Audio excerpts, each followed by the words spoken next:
Assalamualaikum warahmatullahi wabarakatuh. Perkenalkan, Tuhan kami, mahasiswa dan mahasiswi dari Program Studi Kesehatan Masyarakat, Fakultas Kedokteran Universitas Lambung Mangkurat yang melaksanakan KKN di Desa Simawarga RT 5. Semoga Tuhan Bapak dan Ibu bisa dapat memahami apa yang kami sampaikan.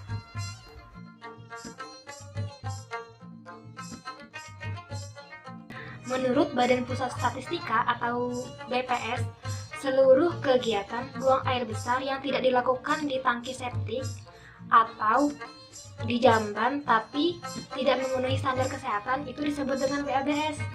Perilaku yang dikategorikan sebagai BABS itu apa aja sih? Yang pertama, buang air besar dengan jamban model cemplung atau cubluk.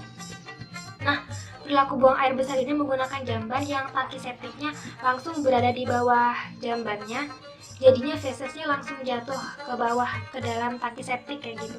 Tapi ini juga tergolong kurang sehat karena langsung ada kontak antara tangki septik dengan warga yang menggunakannya.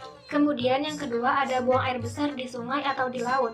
Perilaku buang air besar di sungai atau di laut dapat menimbulkan pencemaran lingkungan dan meracuni biota yang berekosistem di daerah tersebut. Selain itu, perilaku ini juga dapat memicu penyebaran wabah penyakit yang ditularkan melalui feses ke manusia.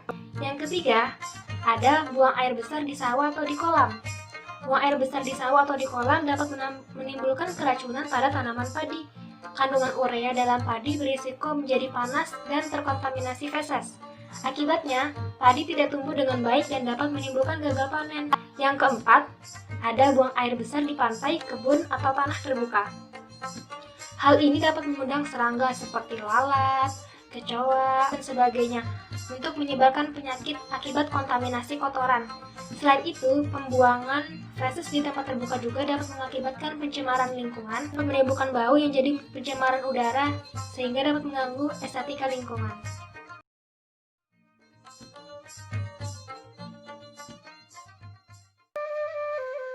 Setidaknya, ada 8 langkah pembuatan jamban sehat yang sederhana yang bisa diterapkan di daerah pedesaan, yaitu: pertama, menggali 2 buah lubang septik dengan diameter masing-masing 1 meter dengan kedalaman sekitar 1,5 meter.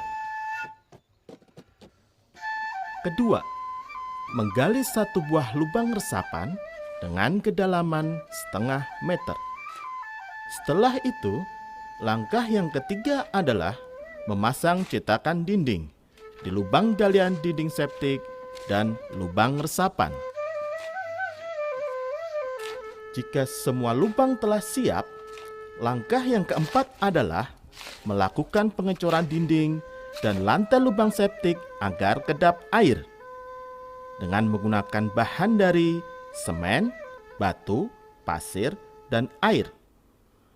Untuk lubang resapan, pengecoran hanya dilakukan pada dindingnya saja, bukan pada lantai, karena tanah pada lubang resapan akan berfungsi untuk menyerap sisa hasil penghancuran kotoran ke dalam tanah.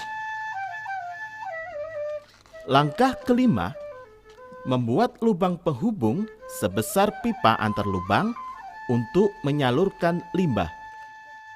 Setelah lubang penghubung selesai dibuat, langkah yang keenam adalah memasang pipa pada masing-masing saluran dengan kemiringan tertentu agar aliran limbah mengalir dengan lancar.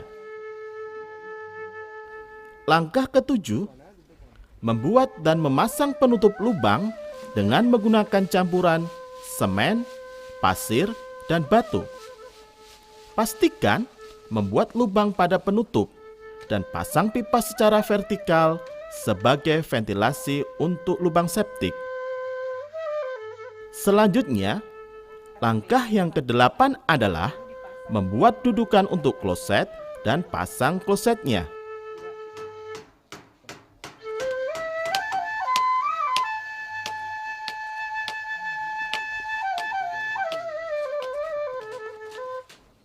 Akhirnya, jika pemasangan bagian bawah jamban sudah selesai, buat dinding kamar mandi untuk kenyamanan dan keamanan pengguna.